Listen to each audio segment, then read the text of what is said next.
Now let us turn our Bibles to 1 Samuel chapter 27. We continue in 1 Samuel chapter 27. 1 Samuel chapter 27. Now we saw last week the great enemy of experiential faith, and that was fear. Fear. Now David, fearing that he would perish by the hand of King Saul, sometime or another, now he deserted his own country, as we have read in our, as we heard in our scripture reading, and he decided to dwell in the land of the Philistines. All right, he made that decision. Look at chapter 27. Now, in fact, he said, "Now there is nothing better for me than I should speedily escape into the land of the Philistines." In verse 1. Now, he made some decision here. And this decision, as we will see very soon, will have very severe impact, great impact, not just here, but later on in the following chapters. Hence, today, we want to ask ourselves, what are the impact of our choices? The title is The Impact of Our Choices. Now, first, let's consider what were David's choices, all right? Then we want to consider, well, what impact did it make? On whom this impact were on, right? Now, first and foremost, what were his decisions? What were his decisions? Well, look at chapter 27, verse 1. Now he said, "I shall now perish." And it says, "There is nothing better for me." We saw last week.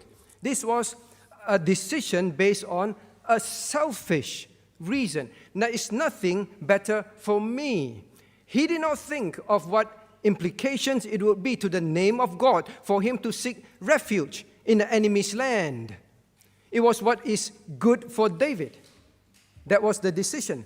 A personal choice, right, to satisfy the flesh. In this case, fear caused him to want to run away.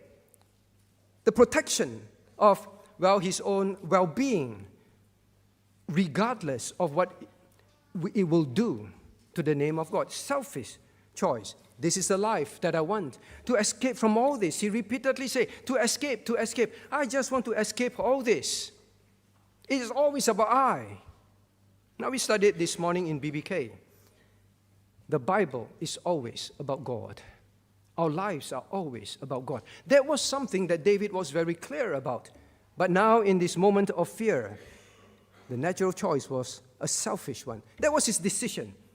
So whenever we make decisions, we have to ask, now who am I most concerned about here? And then ask, what impact will it cause, which we'll see very soon. The second decision that he made was to go to the land of the Philistines. Now the Philistines were the sworn enemies of God. We saw that in this book. They hated the Israelites. They want to exterminate them. They constantly, were attacking them, bullying them, abusing them. If they could kill all of them, they would. So this is where the land of these people that David wanted to go to. Now, in other words, he made a decision to compromise. He made a decision to compromise. We saw that last week as well. It doesn't matter if they are enemies of God. It doesn't matter if they constantly blaspheme the name of God, right? David challenged them.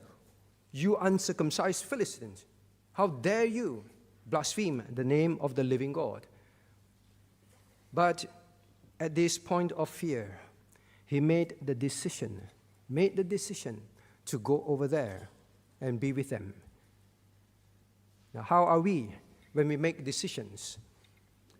We studied recently about, well, the trends that are happening in Christendom, so-called Christianity, but their teachings, their practices, blasphemes the name, the truth of God. It's a man-made gospel, all right? Not the gospel of Christ. Do we see them as people, well, it doesn't matter, right? See them as people that we will just work with. Compromise, people who attack the inspiration and preservation of God's word. They're the enemies of God. You cannot look at this any other way. People who openly say, the words are lost, we do not know, and they print Bibles for you. Yeah, but just know, all right, many things are lost. These are the enemies of God. Do we compromise when we are challenged? All right? So he was challenged here to walk out of God's will. All right? I want to be king, King Saul says. David knew he was ordained. Right? Don't do God's will. I will kill you. I will kill you. Go away. Pursued him. Well, now David will just say, well, I will stop doing God's will. Right? I will stop obeying him. Out of fear, I will now compromise. Now with all this, choices that David made. Now probably one of the worst is this. Now he says, I shall go to the land of the Philistines. Now, and you look at verse 2 of chapter 27. Please look at that. And David arose and he passed over with 600 men that were with him unto Achish, the son of Maoch, king of Gath. Now, God gives us this detail, not just to go to the land of the Philistines. Now, remember that David, all right, David in chapter 21, please turn to chapter 21. He went to this very same king, chapter 21, verse 10. Chapter 21, verse 10. And David arose and fled that day for fear of Saul, and went to Achish, the king of Gath. Achish, the king of Gath. Again, out of fear, in verse 10, fear caused him to do that, to go to the enemies of God, to compromise, to choose what is safe for himself, to please his own flesh. He went to the king of Gath, and now Achish, the king of Gath, and now he would do the same thing again. What was this decision? Now, this decision was really just going back to his old ways. Going back to his old ways. He made that conscious choice. Christians, remember that God delivered David when he went to Achish. He could have been killed. They would have been very happy to kill him. He sensed that. So he had to act like a crazy man, foaming from his mouth, talking rubbish.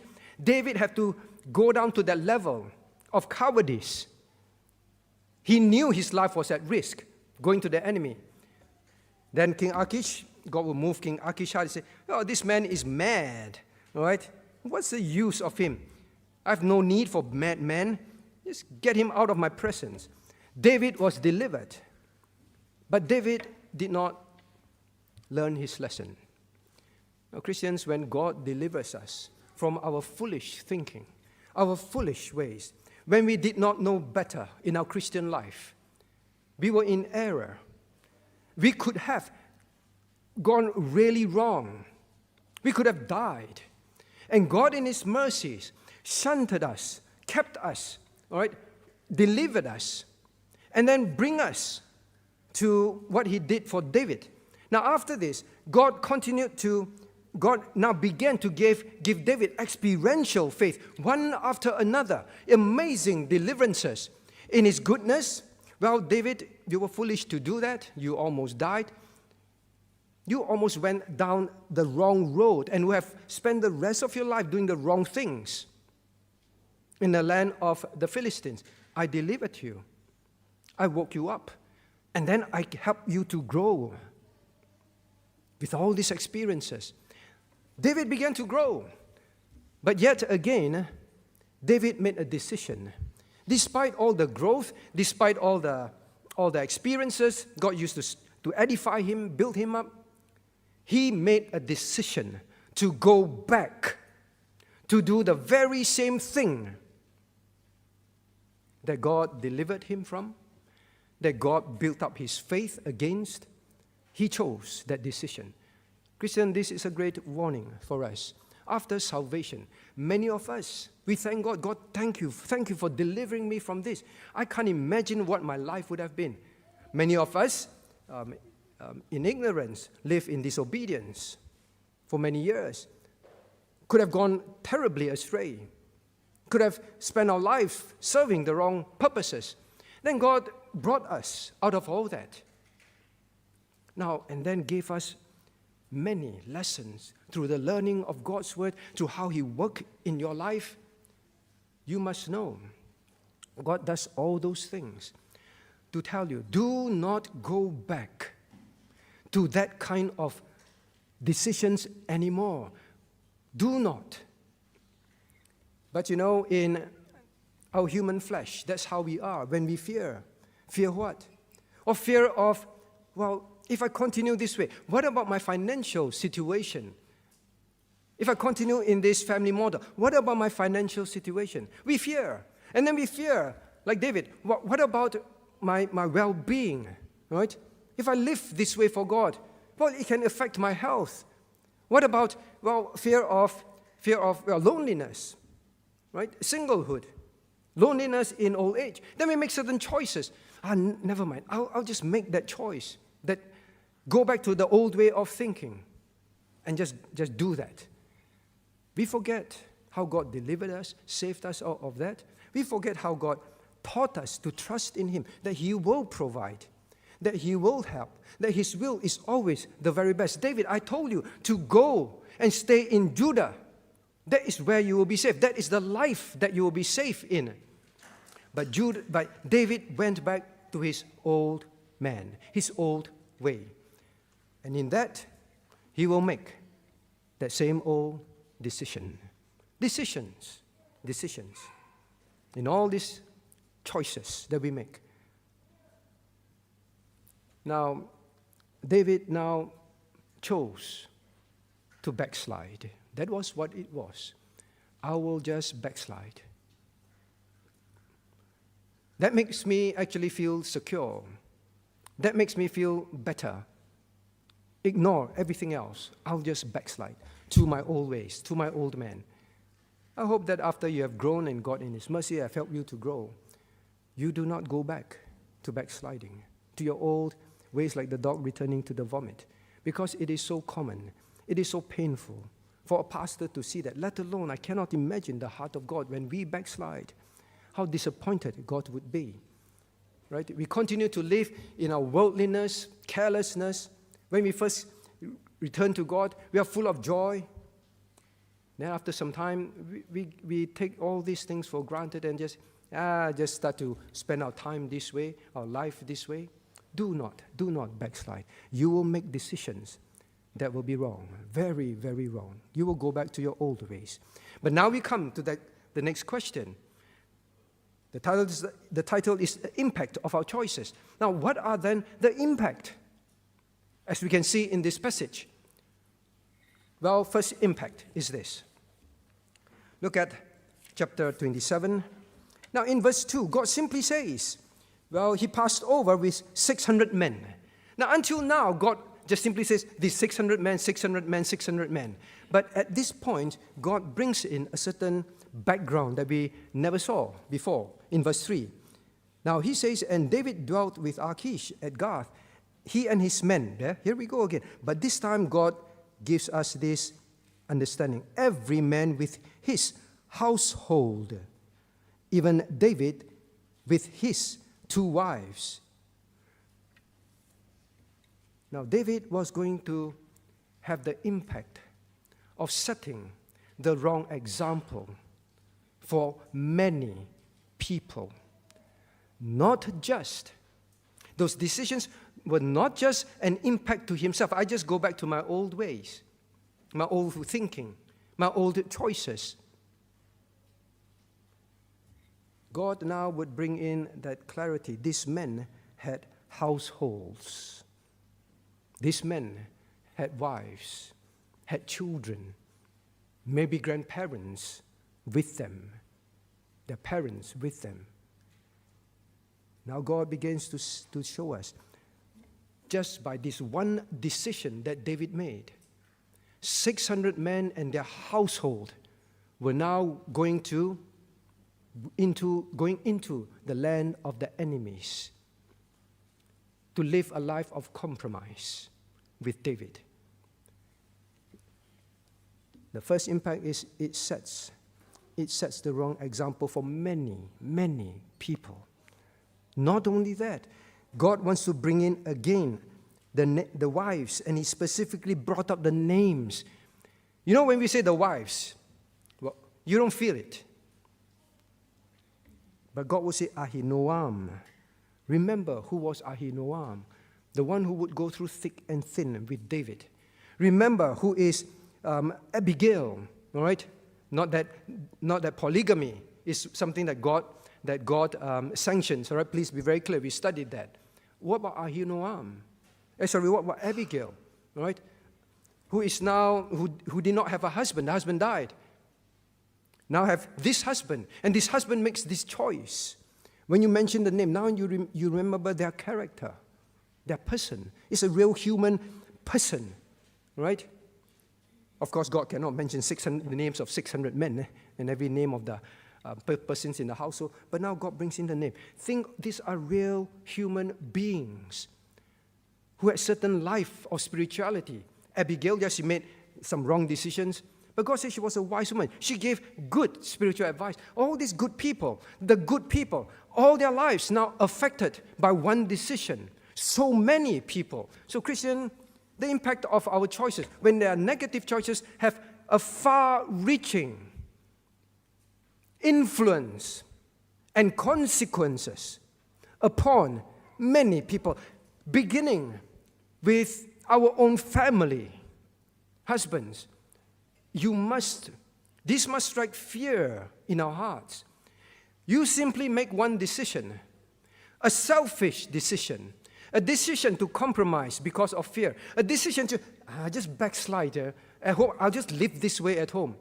Please do not think that there's no far-reaching impact on your wife. God brought up the names. You and I, as husbands, we must live with this constant trepidation. What am I setting as example to my wife? And then there are the household. David did not have children now, but there are other people's household. Children involved. It could be your children. It could be parents in the household. It could be grandparents. It could be people who are looking up to you. They looked up to David. These men we saw earlier on, they went to David asking him to lead them. These are people who put their trust in David. When you make a decision, please remember there are people who put their trust in you. In fact, they trusted David so much. When David says, go and fight the Philistines to rescue Keilah, they were afraid. And David prayed. And David prayed again. And said, David, if you say so, if you are prayed, we will go with you. We will risk our lives with you. They trusted David's spiritual decisions. They trusted his decisions to be spiritual. They've seen him pray. They argued with him. They saw his faith. So now they trusted him. If David, you say go, then I guess you must have prayed. I guess you are making the right spiritual decisions for us. We will go with you. Christians, there are many people who would trust us. There are Christians who look up to you. The choice that you make simply out of selfishness, careless for others, simply out of fear, I'll just compromise in doctrines, in practices. Simply, a case of, I don't want to persevere anymore. I just want to backslide. I just want to go back to my old ways. I love those things. I want to make that decision. I'm afraid if I don't, I may not get what I want. You make those decisions. You must make them realizing that many people who look up to you spiritually, your siblings, your spouse, other Christians in church, your children, your parents, they look up to you, especially when they've seen you've been obedient.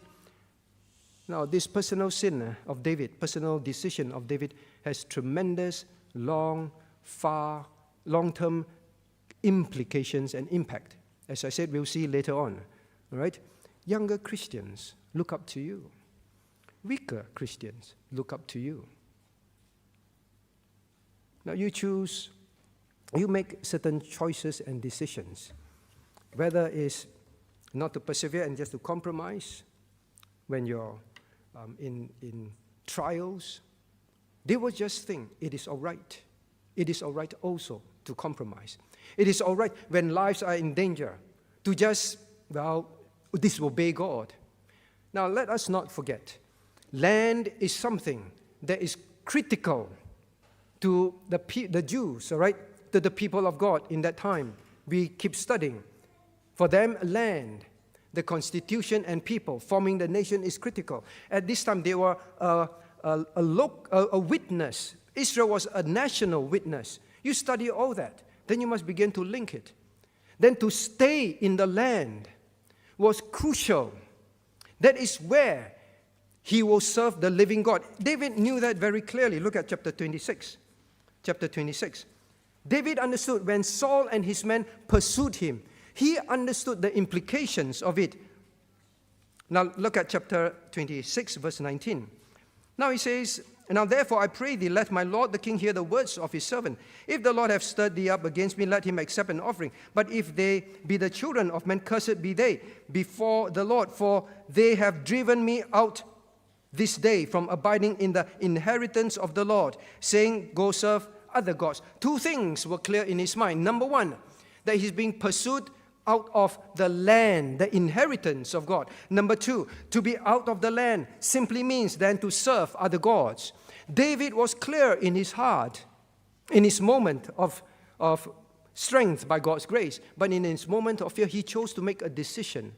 So going to another land simply means, in his heart clearly, now I am living the land of God.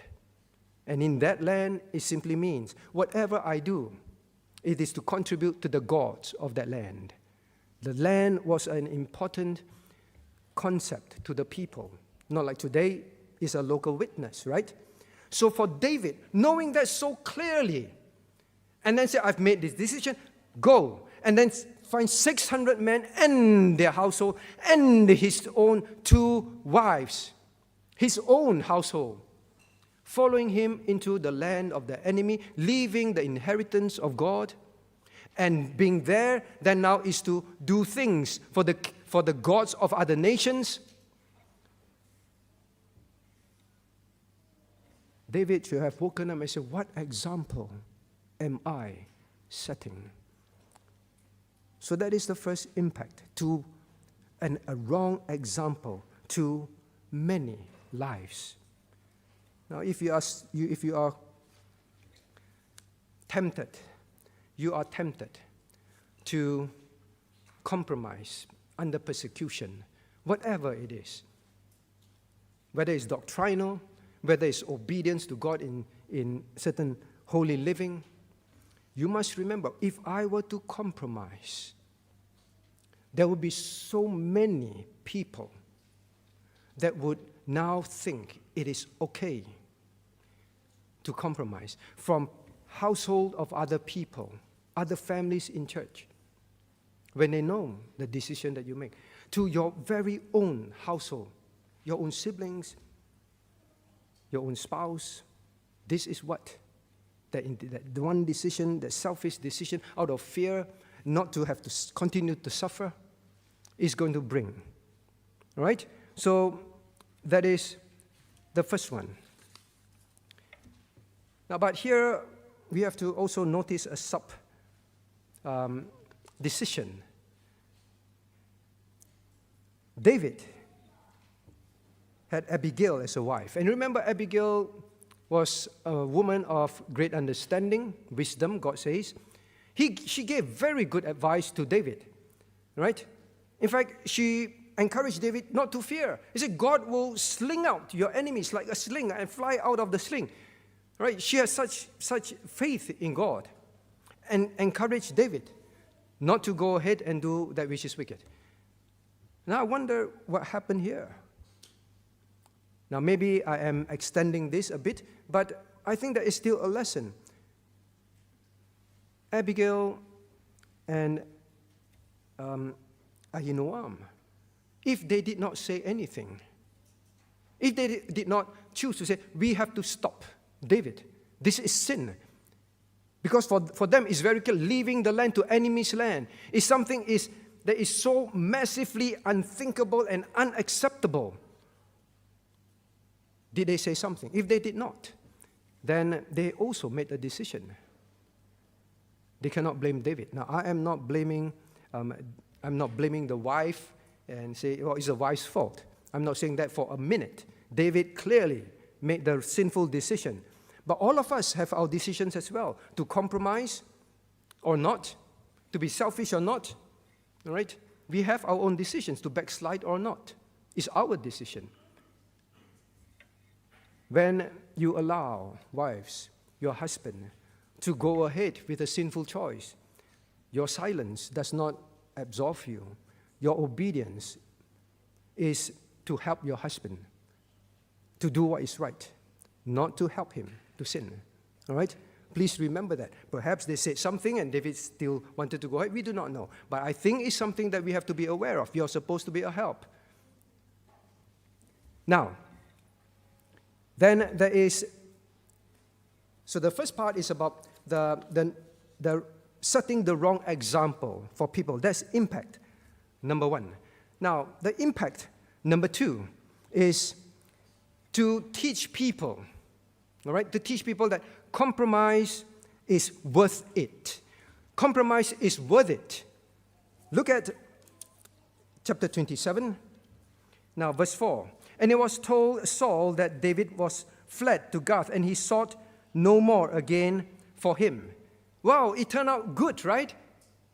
Compromise, selfishness, backsliding, do what I did before, right? It's worth it. Now Saul stops pursuing me. Now, that is a problem with how we think very often. In fact, it's such a problem in how Christians think that many Christians believe that David's moving to the land of Gath was a good thing.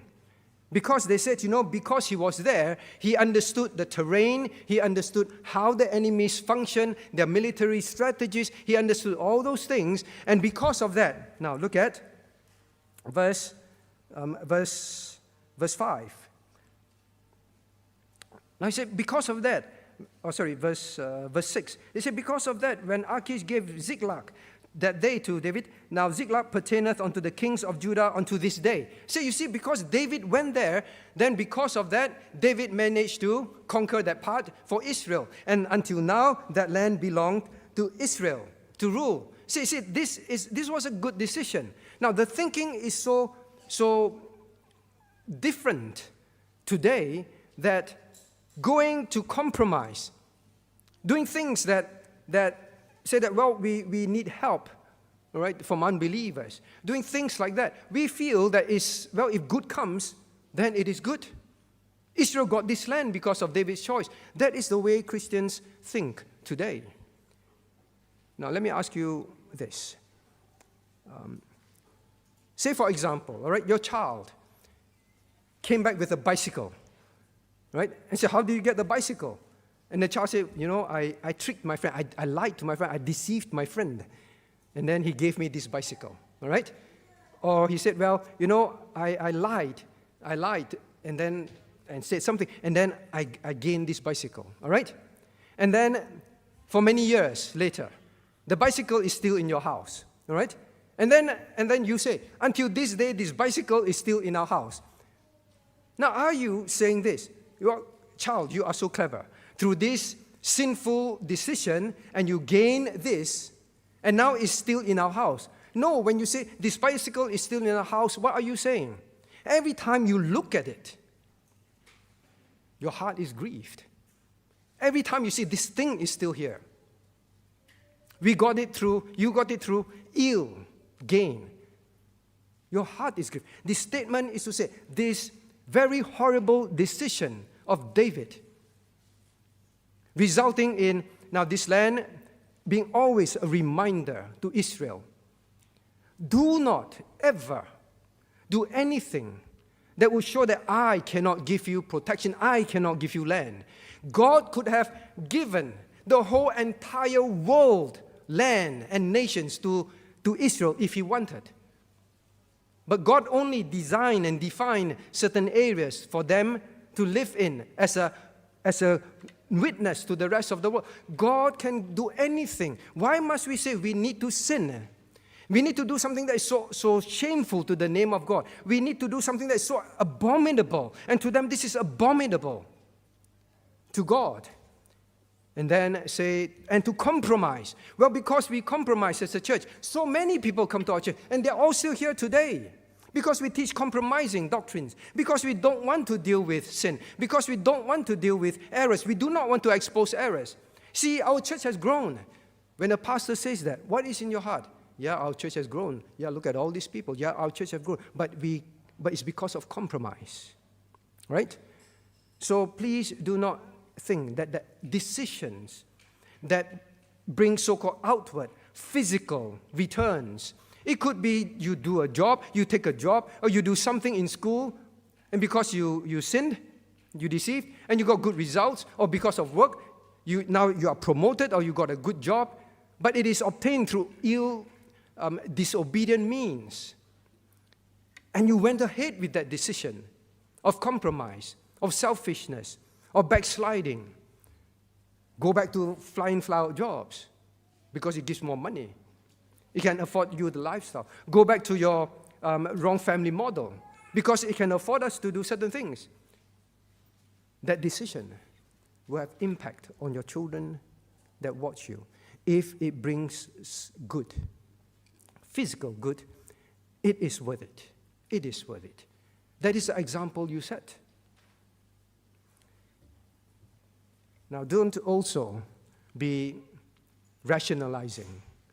You make a decision and say, because of this decision, we can now go to church more often. We can now serve God in this way and that way. But that decision that you made was actually a disobedient one. Or the decision you make is not the most spiritually excellent one. And having done that, you say, now because of that, now we can do this and that for God. But it's something that you want, that is all. You will not choose that which is spiritually excellent. Worst of all, you disobey. And then you think because some good comes. And then you look, you see, because of that, look, we have this, right? Some physical good comes. You teach those around you, even in church, other families, that yes, disobedient choices, not making the best spiritual choices, and then good comes, that is fine. That is the example you set. I thank God that many come and then they persevere and then they start to live in certain ways and they say, because of this family and that family, they persevered. And then we saw God helping them. Then we always thought it's not possible to live such a life as a single, as an elderly, as a family. It's impossible. But we saw that their faith, by their choices, their decisions, they stirred us. But if you also keep saying, it's impossible, you cannot enough, it's impossible, not practical, all right, too demanding, and so on, what will others also begin to feel? The weaker Christians, the Christians who want to obey God, they look at you and say, you used to obey God. Then if you make this choice now, this decision now, I guess that is fine. The example you set, not only to many, the example that you set to many is this. If good comes, then it is fine to disobey God and not choose that which is spiritually excellent as well. Situation ethics now is how people will see things. Yes, right? Now, all these families were looking at David. David has been a tremendous example. And the more godly an example you have been, the more people will trust you. The more people will follow you. Without thinking, very often. Of course, this is a warning whenever someone chooses something. You may think the person is spiritual, in certain position.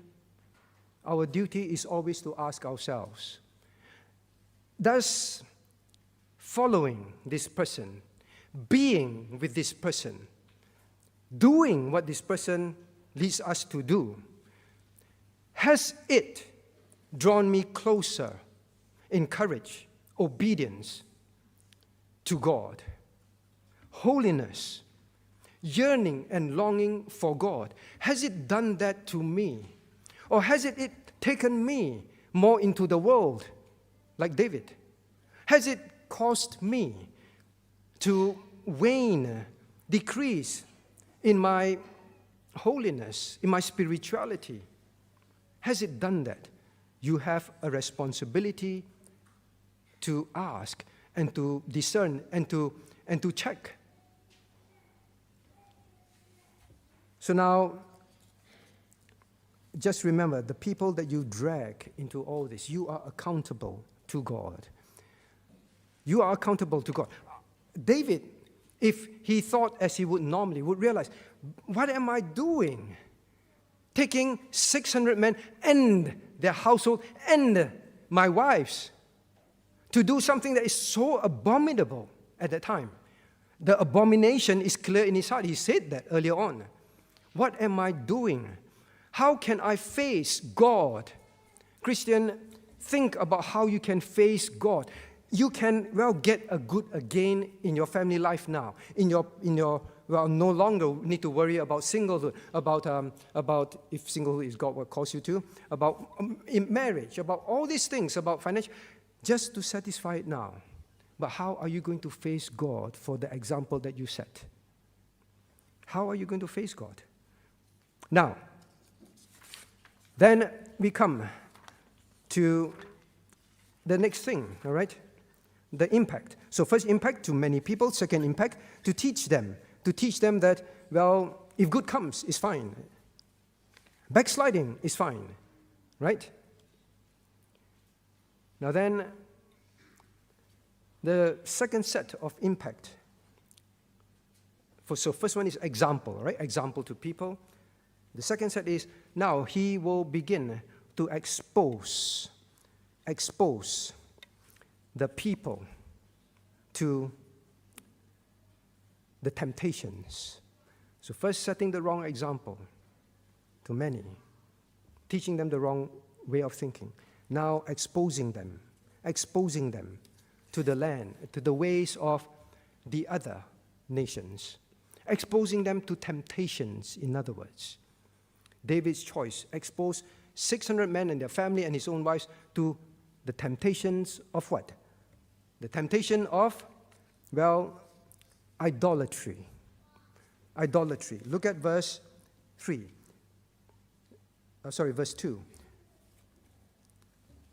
God mentioned unto Achish, the son of Maoch, the king of Gath. 3 descriptions of the people and the land, all right, together. God wants us to suddenly sit up and wake up. 600 men and their household going into these people's land. Now, the Philistines, they are known, like many other nations, they are known for their idolatries. They are known for their wickedness. They are known for how they worship all kinds of gods. So the land is a land of these people, these kings, a land full of idolatry. So when they walk into this land, they can be guaranteed to be exposed to groves, altars, all over the place, under the tree, on the hillside, temples everywhere, temples to their God everywhere.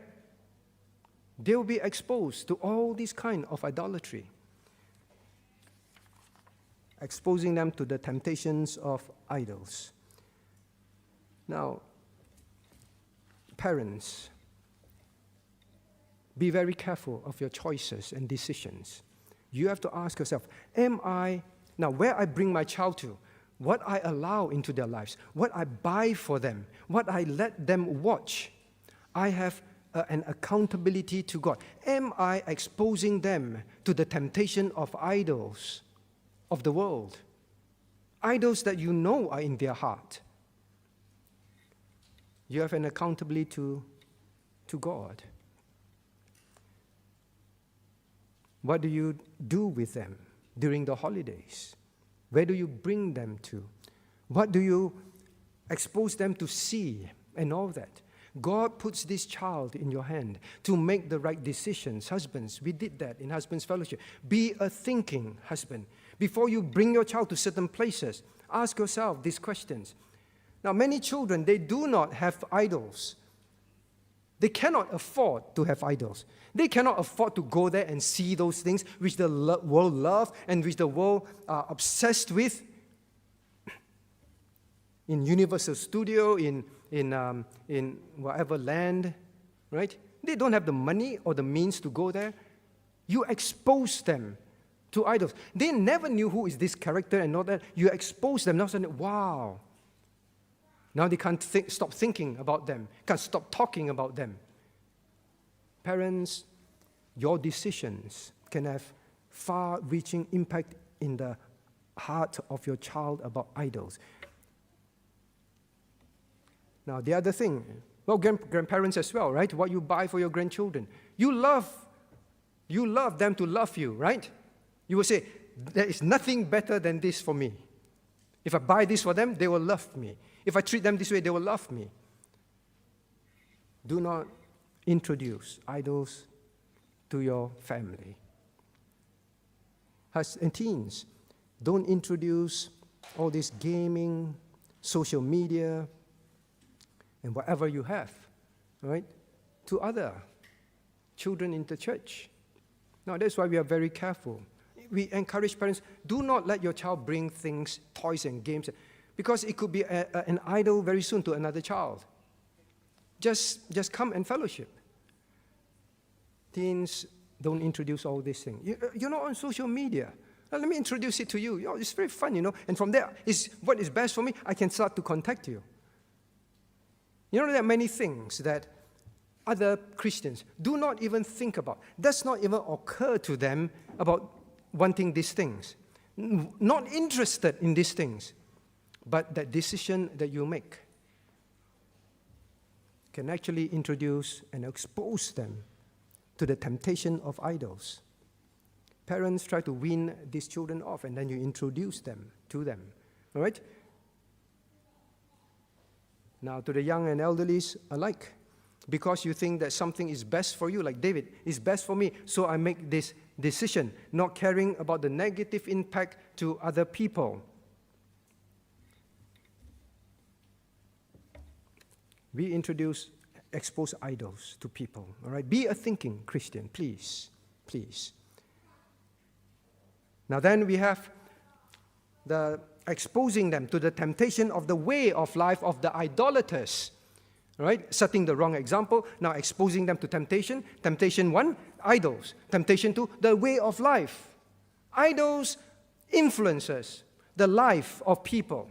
And when these 600 families with young children, with weaker believers of God, when they go there, not only they see the idols, now they will see with their own eyes how they live, how they make decisions, how they intermarry, how they marry, how their marriage life is like, how they what they spend their money on, how they spend their time.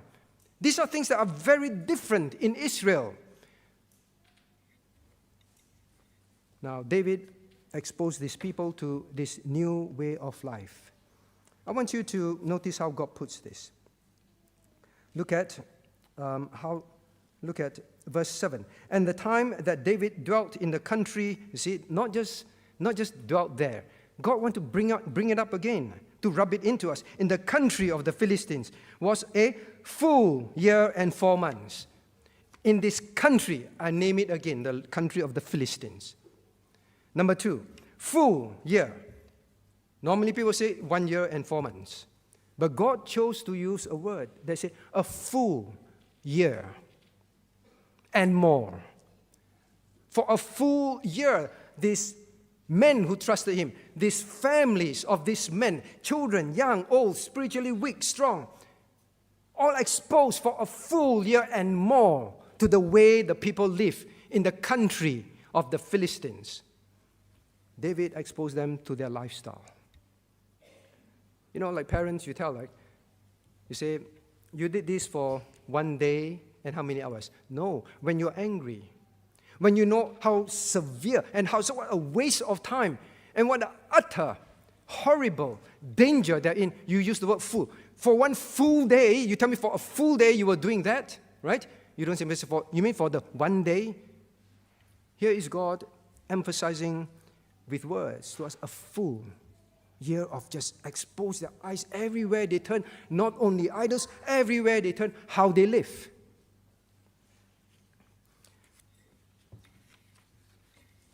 Now, parents, when you make choices of where to live, what to do, which country to live in, make choices very carefully. When you make choices about where you want to live, where you want to be, make choices very carefully. Because other people may follow your same choices. Or people may not have a choice. They have to follow you.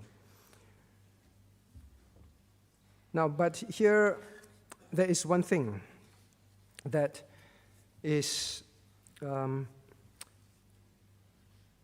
we have to notice, all right?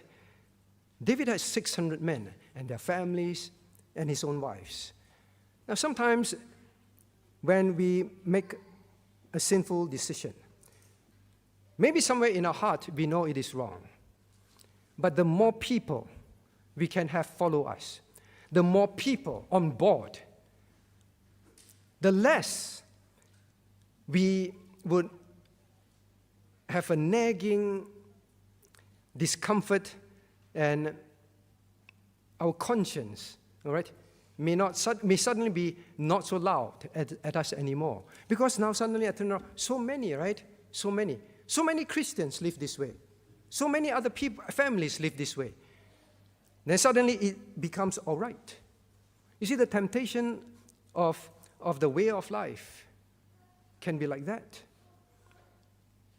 That is why the danger is, you notice in churches, people who are not spiritual, they want to build their group of non-spiritual people. Because the more people talk about these things, the more people do this, the more people get together and do these things and live this way, the more it becomes the norm. And the less I need to feel that I need to change. Right? So when there are the smaller group, they want the group to grow. By doing what? Introducing them. Let's come and do this. I do this. Come and do this with me. All right? And worst of all, it's very common in BP churches. We want a sound, biblical church that teaches sound doctrines. We want that. But we do not want the accompanying godly, holy life that the doctrines demand. So what do? I want to leave church. I want to be part of a sound church. I feel safe there. But I don't really care if I influence other people wrongly. Selfishness. I don't care. How I expose people to do the things that I do, I don't care. What it will do to them and their family, I don't care. As long as they do it with me, long enough, big group enough, everything becomes normal. But we are in a conservative and sound church, right? Now I speak honestly because this is very common. And if you have that thinking, please know, you are exposing people to things that they never thought of, they never had a desire for. Then all of a sudden, you're in a sound church. All of a sudden, you push to the limit. Well, this is not sin, right? You push it to the limit. And people begin to say, well, we can push things to the limit. You influence many lives by how you live, what choices you make.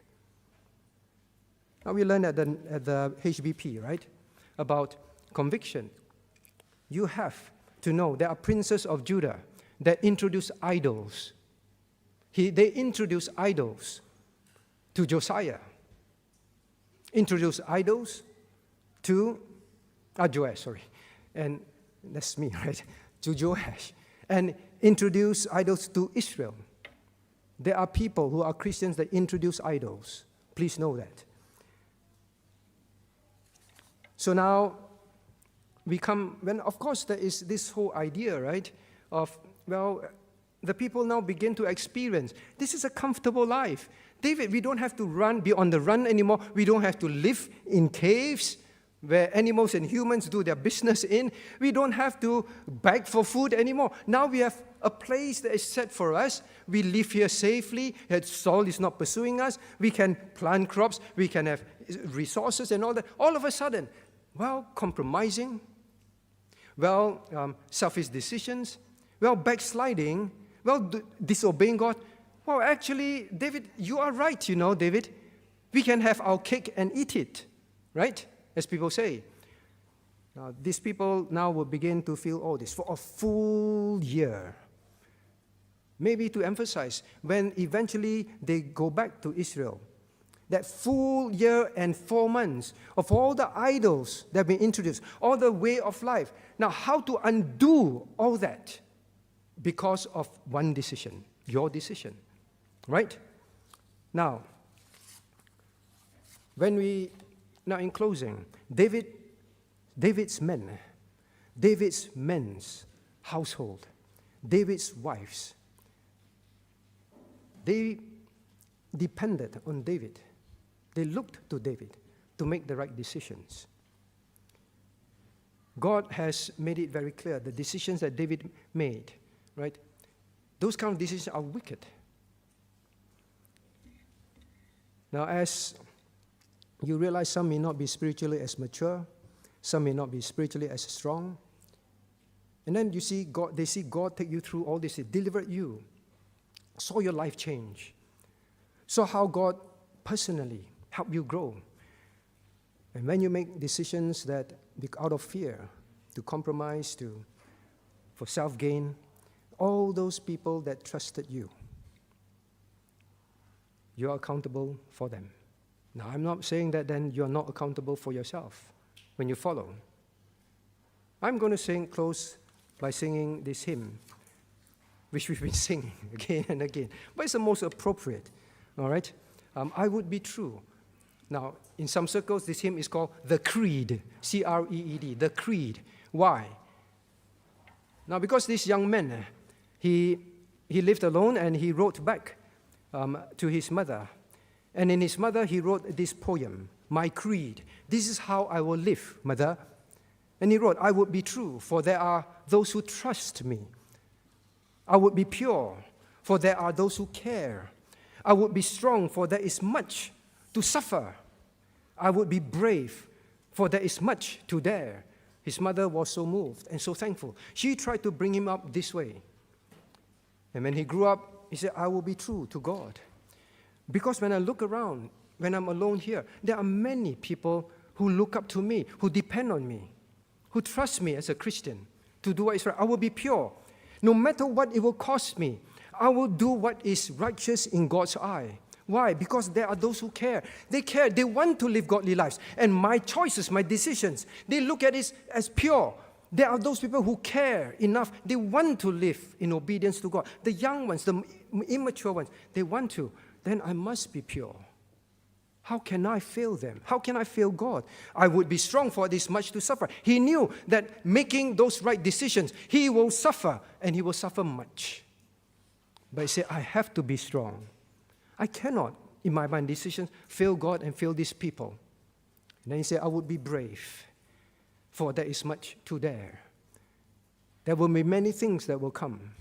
I need to be daring, courageous by God's grace, to not compromise, to not be selfish, to not backslide, because there are many who trust me. I must be brave. In that situation when I'm fearful, I must be brave. This is a very appropriate hymn to remind us. Shall we rise to sing the closing hymn? Hymn 387, 387. Shall we rise? 387.